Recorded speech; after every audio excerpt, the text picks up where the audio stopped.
Hello નમસ્તે, કેમ છો મિત્રો? અત્યારનું લોકેશન છે બુરાસણ, તાલુકો બાયડ અને જિલ્લો અરવલ્લી લાગે છે. અત્યારે આપણી સાથે છે કિરણભાઈ અને એ કેટલા વર્ષોથી આપણે હળદરની ખેતી કરી રહ્યા છે? બીજું વર્ષ. 3 વર્ષથી હળદરની ઓર્ગેનિક ખેતી કરી રહ્યા છે. તમે જેમ દેખાઈ રહી છે અત્યારે એનું કામકાજ ચાલી રહ્યું છે. મેઇન તો એ આપણે જાણવું છે કે હળદરની જે ખેતી કરવાની જે શરૂઆત હોય કયા મહિનાથી શરૂઆત કરી શકાય?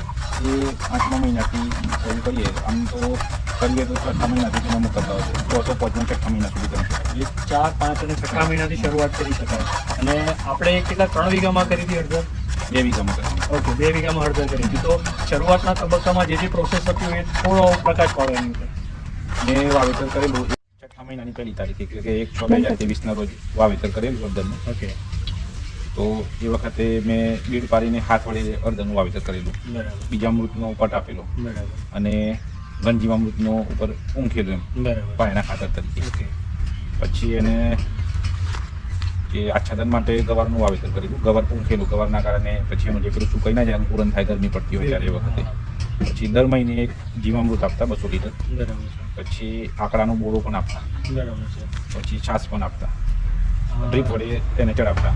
છંટકાવમાં જરૂર લાગે તો ખાટી છાશ ને જરણને ગોળનો છંટકાવ કરતા. બરાબર છે. અને એમાં કોઈ રોગ જીવાત કે એવું કંઈ આપણને વધારે પણ પ્રોબ્લેમેટિક થાય? ના, આ વર્ષે કોઈ એવું પ્રોબ્લેમ રોગ જીવાતનો કોઈ નહીં. નિયમિત અંતરે બધું છંટકાવ કરતા તો કોઈ એવું તકલીફ પડી નથી આ વખતે. ઓકે. બાકી બીજો કોઈ એવો કંઈ રોગ આવી જાય ને આખો પાક જતો રહે એવું કંઈ ના, કોઈ જ આ વખતે કોઈ એવું પ્રોબ્લેમ થયો નથી અને એકંદરે બહુ સરસ રહ્યું હતું. ના, સરસ હળદર છે. એની જે ગુણવત્તા બી સારી છે, એનું જે દેખાવ બી સારો છે. અને ઓકે, હવે બીજું એ જાણવું છે કે 2 વીઘામાં આપણે કેટલી હળદર એટલે બીજ કેટલા વાવ્યા હતા આપણે? કેટલા કેજીમાં કાં તો કેટલા મણમાં? વીઘા ઉપર જોઈએ તો 1 વીઘામાં 25 મણ જેટલું બિયારણ ગયેલું.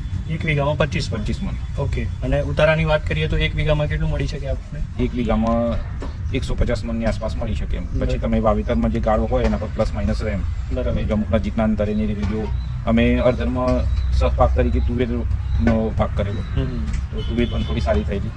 બરાબર. કિરણભાઈ, હળદરની લણણી કાં તો હાર્વેસ્ટિંગ કર્યા પછી આપણે જ્યારે ઘરે લાવીએ એના પછી તમે શું શું પ્રોસેસ કરતા હોય છો?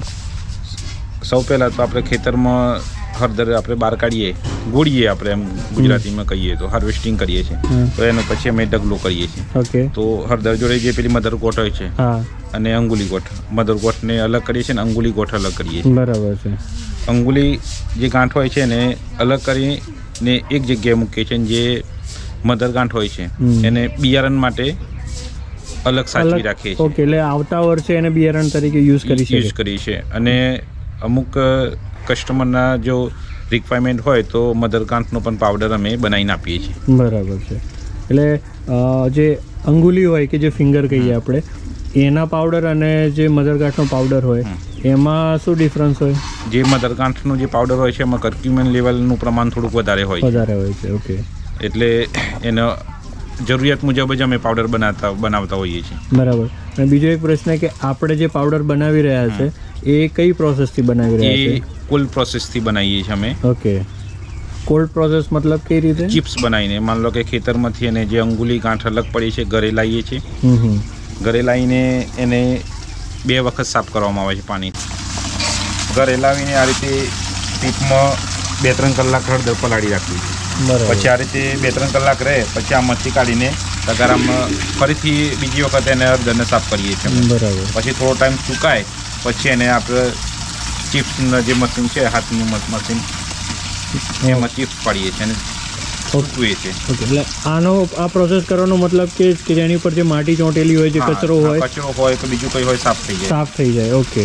અને આના પછી એને આપણે સૂકવી દઈએ. ટીપરામાંથી પછી તગારામાં પાણીથી સાફ કરીએ, પછી સુકાય પછી ફરીથી ગ્રેડિંગ થાય. ઓકે. અને એમાં જે ખરાબ કંઈ લાગે તો એને અલગ કાઢીને પછી આપણે તે આ રીતે કટિંગ કરવા માટે લઈ જતા હોઈએ છીએ.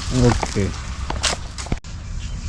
માટીવાળી હળદર જે છે 2 વખત ગ્રેડિંગ થાય છે, પછી સાફ થઈને પછી અહીંયા કટિંગ કરવા માટે આવે છે. આ રીતે કટ થાય છે. આ રીતે કટિંગ થાય છે. પછી એક દિવસ અહીંયા રહે, થોડું સુકાય એટલે પછી આ રીતે અહીંયા લાવવામાં આવે છે. બરાબર. પછી અહીંયા લાવીને થોડું થઈ જાય એટલે પછી ફરીથી ઉપરથી હાથવાથી લઈને એને ચાલનામાંથી ચારીને અલગ પોથરીમાં ભરવામાં આવે છે. પછી ઘંટીમાં એનો પાવડર બનાવવામાં આવે છે. બરાબર છે. આ મધરગાંઠ છે. બરાબર છે. આનો પણ એનો પણ પાવડર કસ્ટમરની રિક્વાયરમેન્ટ મુજબ પાવડર બનાવીને આપીએ છીએ. ઓકે, બરાબર છે. હળદરની સાથે અમે રાગીનું પણ વાવેતર કરીએ છીએ, ઓર્ગેનિક રાગીનું. Okay. અને એમાંથી રાગીના પાપડ બનાવીએ છીએ. રાગીની જે પાપડ બનાવવામાં જે કંઈ વસ્તુ વપરાય છે એ પ્રાકૃતિક રીતે તૈયાર થયેલી જ હોય છે. ઓકે, એટલે પાપડ બી આપણે ઓર્ગેનિક ના, ઓર્ગેનિક જ અને ઘરે જ બનાવીએ છીએ. બરાબર છે, સરસ.